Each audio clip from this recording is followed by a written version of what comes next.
অন্যের মাটিতে আগ্রাসন চালিয়ে নিজেকে অপ্রতিরোধ্য ভাবা ওয়াশিংটন এখন এক ভয়াবহ প্রতিক্রিয়ার সম্মুখীন যা তারা কল্পনাও করেনি। ইরানের পারমাণবিক কেন্দ্রে যুক্তরাষ্ট্রের বোমা বর্ষণের পর তেহরানের যে প্রতিশোধের হুমকি দিয়েছিল তা এখন বাস্তবে রূপ নিয়েছে। মধ্যপ্রাচ্যে ছড়িয়ে থাকা মার্কিন ঘাঁটিগুলোর উপর সরাসরি ও সমন্বিত আঘাত এনেছে ইরানের বিপ্লবী গার্ড বাহিনী। সোমবার রাতে ইয়াবা আবদুল্লাহ আল হুসেইন এবং বাশারাত ফাতে নামের দুটি সমন্বিত সামরিক অভিযানে কাতার ও ইরাকের মার্কিন সামরিক ঘাঁটিগুলোর ওপর ভয়াবহ ক্ষেপণাস্ত্র হামলা চালানো হয়।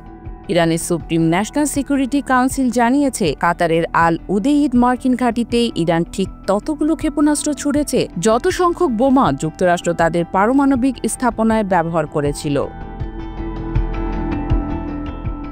ইরান অভিযানে ব্যবহার করেছে নতুন প্রজন্মের খাইবার নামের মাল্টিওয়ারহেড বহনে সক্ষম দূরপাল্লার ক্ষেপণাস্ত্র। পাশাপাশি অংশ নেয় সর্বাধুনিক ড্রোন স্কয়ার, যেগুলো নিখুঁত লক্ষ্যবস্তুতে আঘাত এনেছে বলে দাবি করেছে তেহরান।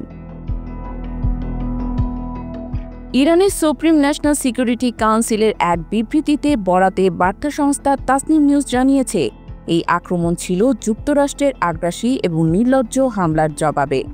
মার্কিন আল উদেইদ বিমান ঘাঁটিতে আঘাত আনা হয়েছে এমনভাবে যাতে কাতারের কোনো আবাসিক এলাকা ক্ষতিগ্রস্ত না হয়।